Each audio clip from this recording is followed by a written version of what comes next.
Seringkali kita merasa sedang memperjuangkan sebuah kebenaran yang mutlak, padahal jika kita berani jujur dan menyingkirkan ego sejenak, kita hanya sedang duduk sibuk membela kenyamanan kelompok kita sendiri. Kita terjebak dalam sebuah kompetisi tak kasat mata, di mana ukuran benar atau salah tidak lagi didasarkan pada fakta yang objektif, melainkan pada apakah hal tersebut menguntungkan lingkaran kita atau justru mengusik kubu sebelah. Kebenaran akhirnya ditekuk, dipotong, dan dimodifikasi sedemikian rupa agar pas dengan selera komunitas kita, hingga tanpa sadar kita telah mengubah keadilan menjadi sebuah komoditas yang hanya berlaku untuk orang-orang yang satu warna dengan kita. Ironisnya, kebutaan kolektif ini diperparah oleh kegemaran kita dalam menciptakan berhala-berhala modern berselimut kesucian, menyembah sosok manusia biasa seolah-olah mereka adalah makhluk maksum yang tidak punya celah dosa, hanya karena sebuah klaim garis keturunan atau silsilah orang-orang hebat di masa lalu. Kita dengan sukarela menyerahkan akal sehat kita untuk diinjak-injak oleh fatwa dan sabda mereka yang belum tentu sejalan dengan nilai moral yang nyata. Kita lupa bahwa kemuliaan seseorang tidak pernah ditentukan oleh untayan DNA atau siapa kakek buyutnya, melainkan oleh dampak nyata, keringat, dan beratnya timbangan akhlak yang mereka torehkan dengan tangan mereka sendiri dalam kehidupan ini. Mari kita mulai dengan jujur melihat bagaimana cara kita berinteraksi dengan kebenaran di era sekarang. Sadar atau tidak, masyarakat kita telah lama mengidap penyakit akut bernama narsisme kelompok, sebuah kondisi di mana rasa memiliki terhadap sebuah komunitas atau kubu jauh lebih berharga daripada fakta yang berdiri tegak di depan mata. Ketika sebuah persoalan muncul ke permukaan, hal pertama yang dicari oleh kebanyakan orang bukanlah apa yang sebenarnya terjadi, melainkan di mana posisi kelompoknya berada dalam konflik tersebut. Jika ada seorang tokoh dari lingkaran kita melakukan kesalahan nyata, insting pertama kita yang keluar bukanlah menegakkan keadilan, melainkan mencari pembenaran, memutarbalikkan logika, atau minimal mencari-cari kesalahan dari kelompok rival demi mengalihkan perhatian. Kebenaran tidak lagi dicari karena ia adalah sesuatu yang suci dan objektif, melainkan dirampas dan diperalat untuk menjadi senjata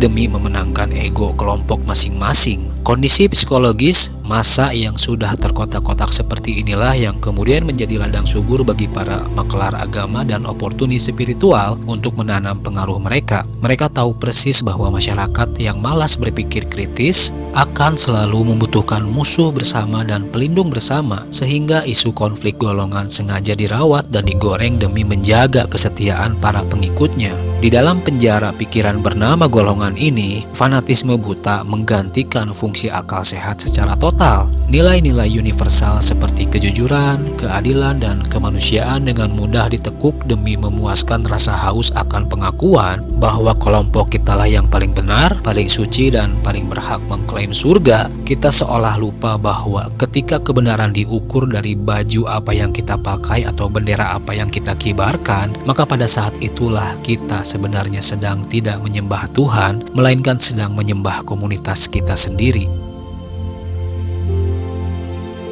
Mari kita bicarakan hal yang paling tabu namun paling nyata terjadi di sekitar kita. Bagaimana kita dengan sukarela menghamba pada ilusi kesucian yang diciptakan oleh manusia lain. Di negeri ini, label spiritual seperti Habib, Gus, atau ulama seringkali menjelma menjadi kekuatan absolut yang membuat pemegangnya seolah-olah berdiri di atas hukum moral manusia biasa. Masyarakat kita memiliki kecenderungan psikologis yang aneh, yaitu gemar menciptakan berhala-berhala hidup berselimut jubah agama. Begitu seseorang diberi gelar tersebut, seketika itu juga seluruh nalar dan daya kritis kita lumpuh. Apapun yang keluar dari mulutnya dianggap sebagai kebenaran mutlak, bahkan ketika ucapannya jelas-jelas memecah belah, merendahkan martabat orang lain, atau bertentangan dengan akal sehat dan nilai kemanusiaan yang mendasar. Kita memperlakukan mereka seolah-olah mereka adalah makhluk maksum yang mustahil berbuat dosa, sampai-sampai mengkritik tindakannya yang keliru dianggap sebagai bentuk pembangkangan kepada Tuhan. Tragedi terbesar dari kultus individu ini adalah ketika para oknum pemuka agama tersebut menyadari kekuatan manipulatif yang mereka miliki dan mulai memanfaatkannya demi kepentingan pribadi, materi atau kekuasaan politik. Mereka dengan sengaja merawat ruang di sekeliling mereka agar tetap dianggap sakral, memanfaatkan kepasrahan jemaah yang keliru mengartikan takzim sebagai ketundukan buta. Ketika ada orang yang mencoba mengingatkan atau mempertanyakan perilaku menyimpang dari oknum-oknum ini, masa pengikutnya akan pasang badan dengan beringas seolah-olah sedang membela agama, padahal mereka hanya sedang membela ego seorang manusia biasa yang kebetulan pandai bersilat lidah. Kita harus berani melihat realitas pahit ini. Mengkultuskan manusia, terlepas dari apapun gelar keagamaan yang melekat di depannya, adalah bentuk perendahan terhadap martabat akal yang diberikan Tuhan, karena pada akhirnya kita tidak lagi mengikuti nilai-nilai suci agama, melainkan sedang diperbudak oleh karisma palsu dari sang pemegang panggung. Sekarang mari kita bedah akar dari feodalisme spiritual yang paling mengakar dalam urat nadi masyarakat kita, pengagungan terhadap genetika dan silsilah keluarga. Sangat ironis melihat sebuah bangsa yang mengaku religius, namun dalam praktiknya masih menganut sistem kasta tersembunyi, di mana kehormatan seorang manusia diukur dari siapa kakek buyutnya, bukan dari apa yang dia perbuat hari ini. Narasi tentang garis keturunan suci sengaja dipelihara untuk menciptakan jarak sosial, sebuah ilusi bahwa ada sekelompok manusia yang lahir dengan DNA yang lebih mulia daripada manusia lainnya. Akibatnya, oknum-oknum yang menyandang gelar Habib atau klaim keturunan orang saleh lainnya mendapatkan karpet merah penghormatan yang instan tanpa perlu bersusah payah membuktikan kualitas moral mereka. Penghormatan diberikan secara cuma-cuma hanya karena selembar kertas silsilah, bukan karena mereka telah memberikan kontribusi nyata bagi kedamaian atau kecerdasan umat. Padahal jika kita mau membuka mata batin dan membaca esensi ajaran spiritual dengan jujur, tidak pernah ada tempat bagi rasisme spiritual semacam ini. Agama diturunkan justru untuk meruntuhkan kesombongan jahiliyah yang mendewakan garis darah dan suku. Tidak ada satupun sistem keadilan Tuhan yang menilai manusia lewat untaian DNA yang mereka bawa sejak lahir, karena tidak ada seorang pun di dunia ini yang bisa memilih dari rahim siapa mereka akan dilahirkan. Kemuliaan sejati adalah sebuah kata kerja, sesuatu yang harus diperjuangkan lewat keringat, integritas, pengorbanan, dan bagaimana seseorang memperlakukan sesamanya. Sangat menggelikan ketika ada orang yang menuntut disembah dan ditaati secara mutlak hanya karena mengklaim darah seorang tokoh besar mengalir di dalam tubuhnya, sementara perilakunya sendiri justru menginjak-injak keluhuran sifat dari tokoh yang diklaim sebagai leluhurnya tersebut. Kita harus tegas memutus rantai pembodohan ini. Garis keturunan adalah takdir biologis yang netral. Ia tidak otomatis mewariskan kesolehan, ilmu, apalagi kebenaran. Pernahkah kita merenungkan mengapa pembodohan massal ini bisa bertahan begitu lama dan terstruktur rapi di tengah masyarakat kita? Jawabannya terletak pada matinya daya kritis yang telah digantikan oleh budaya katanya.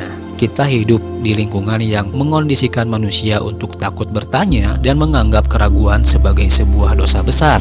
Kata-kata dari oknum pemuka agama yang dikultuskan seringkali ditelan mentah-mentah tanpa melewati saringan logika paling mendasar sekalipun, hanya karena narasi tersebut dibungkus dengan kalimat magis seperti kata guruku, kata sang Habib, atau kisah dari orang-orang terdahulu. Ketika akal sehat dilarang untuk menguji sebuah pernyataan, maka pada saat itulah manipulasi berkembang biak dengan subur. Kita dengan mudah percaya pada dongeng-dongeng mistis atau klaim kesaktian yang tidak masuk akal, sementara pada saat yang sama kita menutup mata terhadap realitas sosial di depan kita, bahwa tokoh yang kita bela sedang mengumpulkan pundi-pundi kekayaan dan kekuasaan di atas kepatuhan buta pengikutnya. Kondisi malas berpikir ini menciptakan masyarakat yang sangat rentan dikendalikan bagaikan kerbau yang dicocok hidungnya. Ketika sang tokoh yang dianggap suci itu memerintahkan untuk membenci kelompok lain, masa akan bergerak maju tanpa pernah bertanya apa urgensinya. Ketika sang tokoh melakukan tindakan yang jelas-jelas melanggar moral dan etika hukum, masyarakat justru sibuk mencari pembenaran mistis, menganggapnya sebagai taktik rahasia atau tindakan suci yang tidak bisa dijangkau oleh akal manusia biasa. Ini adalah sebuah tragedi intelektual yang sangat mengerikan. Kita telah menukar anugerah terbesar dari Tuhan, yaitu akal dan kemampuan berpikir kritis, dengan kenyamanan palsu berupa kepatuhan kepada sesama makhluk. Selama kita masih memelihara ketakutan untuk mempertanyakan kebenaran dari ucapan seorang manusia, selama itu pula kita akan terus menjadi bahan bakar bagi kepentingan-kepentingan terselubung para pencari panggung spiritual.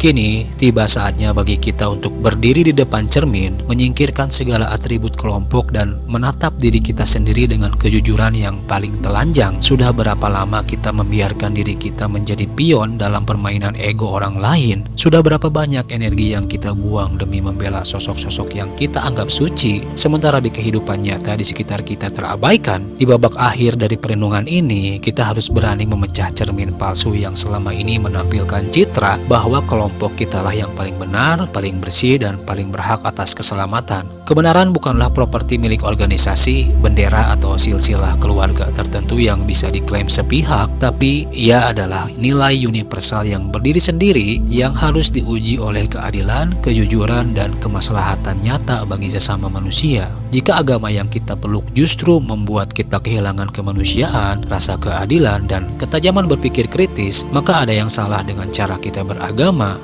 bukan pada agamanya. Memutus belenggu kultus individu dan rasisme spiritual memang membutuhkan keberanian moral yang besar. Karena itu berarti kita harus siap keluar dari kenyamanan doktrin kelompok. Namun itu adalah satu-satunya jalan jika kita ingin menjadi masyarakat yang dewasa dan bermartabat. Kita harus mulai belajar menilai seseorang dari buah tindakannya, dari bagaimana dia memperlakukan orang berbeda darinya, dan dari konsistensi antara ucapan dan perilakunya sehari-hari. Berhentilah terpesona oleh jubah yang panjang, sorban yang megah, atau rentetan nama besar masa lalu yang dicantumkan di belakang nama seseorang. Jika mereka mengklaim keturunan orang suci justru menyebarkan kebencian, memelihara kebodohan, dan menuntut penyembahan ego, maka ketahuilah bahwa mereka sedang mengkhianati leluhur mereka sendiri. Hormatilah manusia sewajarnya sebagai sesama hamba Tuhan yang bisa salah dan lupa, karena tidak ada tempat bagi berhala baru di dalam ruang spiritual yang murni. Pada akhirnya, perubahan besar tidak akan pernah dimulai dari atas panggung-panggung ceramah yang megah, melainkan dari dalam kepala dan hati kita masing-masing. Tuhan menganugerahkan akal bukan untuk kita gadaikan kepada manusia lain, melainkan untuk digunakan sebagai kompas dalam membedakan mana yang tulus dan mana yang sekedar manipulasi. Mari kita sudahi era di mana kita begitu mudah ditipu oleh label, gelar, dan ilusi garis darah yang tak punya dampak pada timbangan amal. Mulai hari ini, mari kita kembalikan kehormatan manusia pada tempat yang semestinya, pada bobot karyanya, pada kemuliaan akhlaknya, dan pada seberapa besar manfaat yang dia tebarkan untuk dunia ini. Karena pada hari penghitungan nanti, kita tidak akan ditanya tentang siapa kakek buyut kita atau seberapa terkenal kelompok kita, melainkan tentang apa yang telah kita perbuat dengan akal dan hidup yang telah dititipkan kepada kita.